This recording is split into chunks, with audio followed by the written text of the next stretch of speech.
नमस्कार साथियों।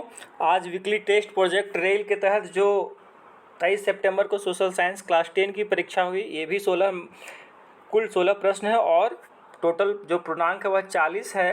तो अभी जो ऑब्जेक्टिव ही प्रश्न हो रहा है, परीक्षाएं हो रही, इसके बाद सब्जेक्टिव होगी, तो ये भी 2.5 को अगर हम 16 से गुना करेंगे तो 40 नंबर का होगा। तो जल्दी बिना विलम्ब किए मैं जल्दी प्रश्न पे आता हूँ। तो पहला प्रश्न है कि कॉमनवेल्थ तथा न्यू इंडिया का प्रकाशन किसने किया था? तो ये जो है सो एनी बेसेंट ने किया था, तो ए का सही उत्तर हो जाएगा ए। दूसरा है कि all India trade union Congress की स्थापना किस वर्ष हुई थी? तो इसकी स्थापना जो है 31 अक्टूबर 1920 की हुई थी। तो यहाँ हालांकि जो है सो 31 अक्टूबर नहीं है, खाली साल पूछा है, तो इसका सही उत्तर बी हो जाएगा और इसका एन.एम. जोशी ने स्थापना किया था। तीसरा नंबर का प्रश्न है कि हिंद स्वराज नामक पुस्तक किसने लिखा था? तो हिंद स्वराज नामक पुस्तक हम लोग जानते हैं कि महात्मा गांधी ने लिखा था। और कब लिखा था? 1909 ईस्वी में लिखा था हिंद स्वराज की पुस्तक में। ये आपका इतिहास का चैप्टर है। चौथा प्रश्न है, ये भी भारत में राष्ट्रवाद से संबंधित है कि आंध्र प्रदेश की गुडेम पहाड़ियों में आदिवासी किसानों के विद्रोह का नेतृत्व किसने किया था? तो अल्लूरी सीताराम राजू ने किया था। तो सही उत्तर हो जाएगा सी। पांचवा है कि निम्न में से किस देश में एकात्मक शासन व्यवस्था है? तो हम लोग जानते हैं श्रीलंका में सत्ता की साझेदारी जो हम लोग पढ़े थे, उसमें ये है, श्रीलंका में एकात्मक शासन व्यवस्था है। छठा नंबर का प्रश्न है, संघीय शासन व्यवस्था का प्रमुख उद्देश्य है, संघीय शासन व्यवस्था का प्रमुख उद्देश्य क्या है? तो पहला नंबर है देश की एकता, ये भी है। क्षेत्रीय विविधताओं का सम्मान, ये भी है। और सी है विभिन्न स्तर पर सत्ता का बंटवारा, ये भी है। यानी कि इसका सही उत्तर हो जाएगा डी, उपरोक्त सभी। अब है देखिए 7वां नंबर प्रश्न कि निम्न में से कौन सुमेलित है? संघ सूची, राज्य सूची, समवर्ती सूची और अवशिष्ट विधान शक्ति। तो 7वां नंबर का प्रश्न जो है, इसके आप लोगों को मैं ये बता दूं कि ये आप टोटल याद कर लीजिएगा कि राज्य सूची में कौन कौन से विषय आते हैं, संघ सूची में कौन कौन से विषय आते हैं, समवर्ती सूची में कौन कौन से विषय आते हैं, क्योंकि ये पूछेगा कोई ना कोई प्रश्न एक निश्चित रूप से रहेगा। तो पहले हम लोग जान लेते हैं कि संघ सूची में जो है सो वह प्रतिरक्षा, विदेशी मामले, बैंकिंग, संचार और मुद्रा आता है। राज्य सूची में पुलिस, व्यापार, वाणिज्य, कृषि और सिंचाई जैसे विषय आते हैं।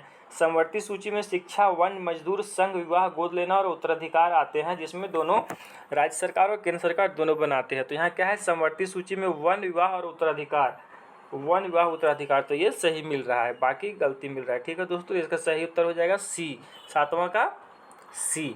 अब 8वां का प्रश्न देखिए, फिर से वही, इसलिए आप लोगों को मैंने बोला था ये याद कर लीजिएगा। 8वां का भी राज्य सूची से संबंधित प्रश्न है, संघ सूची से, केंद्र और राज्य संबंध से। 8वां प्रश्न है, भारत की संघीय प्रणाली में राज्य सरकारें उन सभी विषयों पर कानून बनाने की शक्ति रखती है जो निम्नलिखित में शामिल है। भारत की संघीय प्रणाली में राज्य सरकारें, तो राज्य सरकारें वही विषयों पर कानून बनाती है जो उसके अंतर्गत आते हैं। तो ये 8वां का सही उत्तर हो जाएगा बी, राज्य सूची। ठीक है दोस्तों।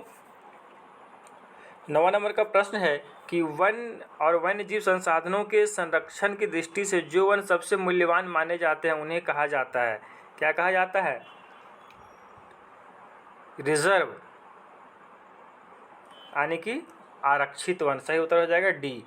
10वां का है कि वन महोत्सव, पेड़ों का त्यौहार भारत में कब मनाया जाता है? तो जुलाई में मनाया जाता है, यानी कि लेकिन यहाँ जुलाई में 2 डेट है, तो जुलाई का प्रथम सप्ताह हो जाएगा, ए नंबर सही हो जाएगा, 1 से 7 जुलाई के बीच में। इसके बाद 11 नंबर का प्रश्न है कि भारतीय वन सर्वेक्षण का मुख्यालय कहाँ है? तो इसका सही उत्तर हो जाएगा डी, देहरादून में है। अब 12 नंबर का प्रश्न है कि छोटा नागपुर क्षेत्र में मुंडा और संथाल जनजातियाँ किन पेड़ों की पूजा करते हैं? इमली और आम नहीं, महुआ और कदम हाँ, नीम और कटहल नहीं, आम और नीम नहीं। तो 12 नंबर का सही प्रश्न हो जाएगा बी, महुआ और कदम, 12 का बी। 13 नंबर का प्रश्न है, रमेश, सुरेश, नरेश और राकेश 4 भाई हैं। रमेश खेतों में काम करता है, सुरेश किसी फैक्ट्री में मजदूरी करता है, नरेश एक शिक्षक और राकेश एक टैक्सी ड्राइवर है। इनमें से किसके कार्य सेवा क्षेत्र के अंतर्गत आते हैं? तो तृतीय क्षेत्र को सेवा क्षेत्र कहते हैं। तो नरेश क्या है, एक शिक्षक है, यानी कि वह सेवा दे रहा है, पढ़ा रहा है, और राकेश भी एक टैक्सी ड्राइवर है, यानी कि वो भी ड्राइवरी का काम कर रहा है, सेवा कर रहा है। तो इसीलिए हो जाएगा नरेश और राकेश। तो नरेश और राकेश किस ऑप्शन में है? डी। तो इसका सही उत्तर हो जाएगा 13 का डी। जिस प्रकार से आप सभी प्रश्न याद कर लें कि कौन सा क्षेत्रक में कौन कौन से विषय आते हैं, तो आपका एक प्रश्न इससे भी रहेगा, तो आप लोग आसानी से बना सकते हैं। जैसे प्राथमिक क्षेत्रक में आता है कृषि, वानिकी, मत्स्य पालन, मुर्गी पालन, पशुपालन, खनन आदि। द्वितीय क्षेत्रक में आता है उत्खनन, विनिर्माण शामिल आदि। और तृतीय क्षेत्रक में आता है परिवहन, व्यापार, संचार, बैंकिंग, बीमा, शिक्षा, स्वास्थ्य, पर्यटन आदि। यानी कि तृतीय क्षेत्र को हम लोग सेवा क्षेत्र के नाम से भी जानते हैं।